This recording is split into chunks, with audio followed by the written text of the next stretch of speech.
So how you doing, Jason? I'm doing very good, Chris, and Good. the world of NAM is over right now. Oh my God. How is that for you? Oh, it always is. It's very stressful. Um, I couldn't find parking for 45 minutes this year, so I was a half hour late for my. I had a performance at Eminence, and I was late.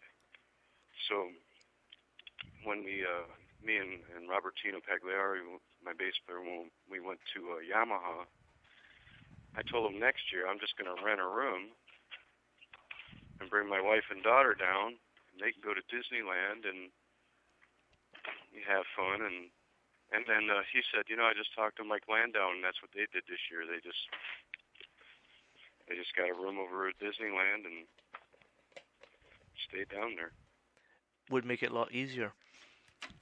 Yeah, a lot less driving, a lot less stress. So, Chris Poland, how is the guitar career going these days? What you been up to?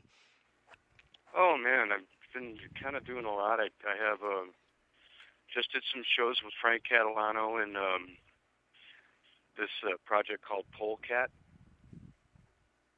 and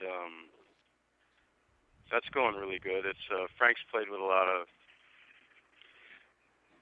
really great players. I mean, he's played with Miles, he's played with Elvin Jones, and great tenor sax player.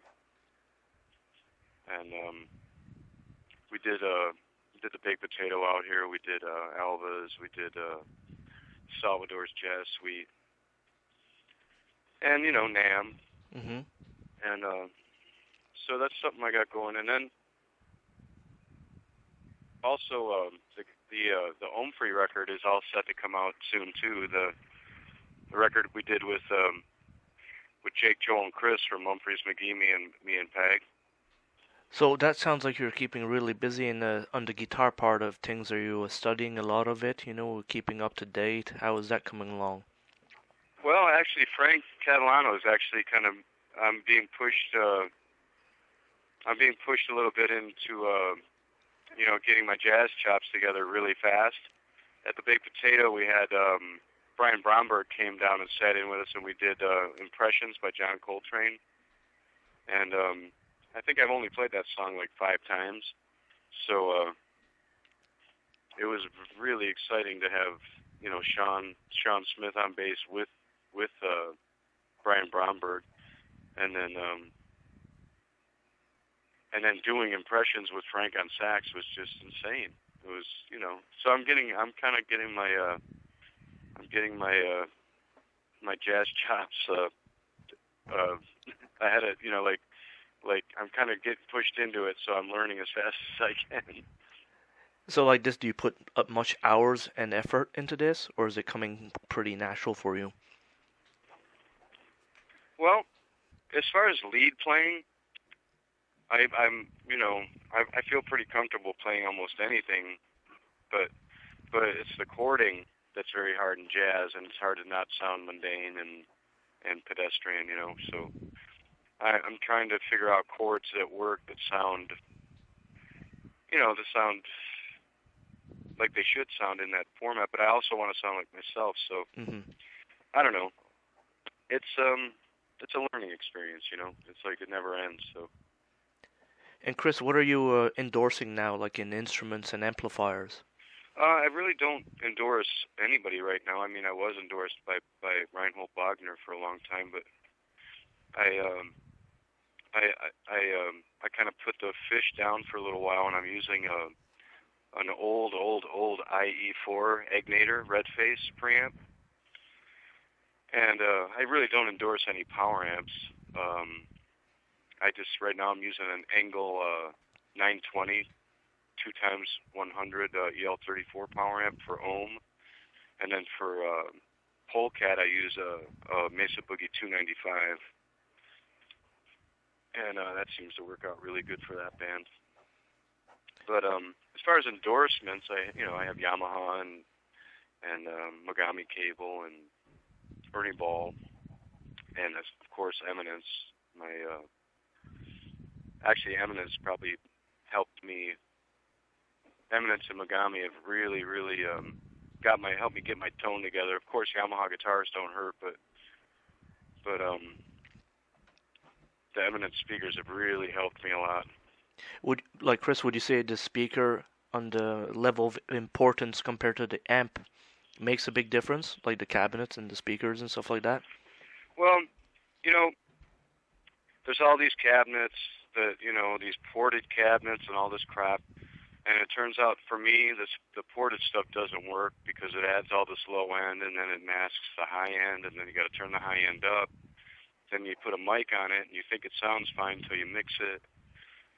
So now I just went back to open back cabinets with, I use a Patriot Texas Heat and the Tonker, like a red coat Tonker Eminence. And I use one of those in each of my open back Lopo cabinets, which are basically, it's just the same company that makes, all these, whoever makes a cabinet, I think this guy makes them for him, but then he makes his own line of cabinets called LOPO, and those are my favorite cabinets right now. Now, Chris, let's say in music in general, do you look up on the internet to find some new artists or anything like that? How do you go about in the music world for that type of route? Well, I'm online a lot, and especially on eBay. I have a total eBay addiction, I think. My latest acquisition was Studio Electronics C2S. It's like an FET 1176 style compressor with Neve output transformers. So I'm always looking for something like that for my studio because I have I have a little 8-bus studio where I record everything. So I'm always looking for something like that. But my latest rack thing that I got that I should have gotten 20 years ago was the 2290 TC delay. God, I wish I had that 10 years ago, man. And now you got it. Yeah, it makes a huge difference. It's wonderful, man. I can't tell you. Now, Chris, in general, in the Los Angeles area and California, how's the gigging going along nowadays? Is it still doing good? Is the economy doing good for that side of things with music? It's okay. We do okay. We love to play anyway, so, we're going to go whether we make a lot of money or not. But, things are okay. It's worth our time. This is one for you. Did you happen to see the laws that SOPA and PIPA are doing for, the downloading and stuff like that? And if you heard about it, what do you think? Well, you know what? I don't like downloading. I think, it really cuts into, especially guys like us that, we're struggling to try and, not have to work a full-time job to play, music. And, guys that, one guy will buy a CD and then 15 guys download it, or people just go online and somehow get it. It's like, it kind of sucks, but that's the way the world is, Are you going to be playing outside of the U.S. anytime soon and do tours like that in any sense like that? Yeah, honestly, I think this Polecat band could probably do Europe because we don't need a lot of gear. All I need is an AB box and a JC120 and like a 100-watt 212 combo for solos and stuff. So ohm's a little bit harder because I use a 20-space rack just full of all kinds of outboard gear to get that ohm sound. So that'd be a little harder to get to Europe, but you never know. I'm always open to it. Because nowadays for traveling it costs a lot of money, and you have to watch where you bring in equipment.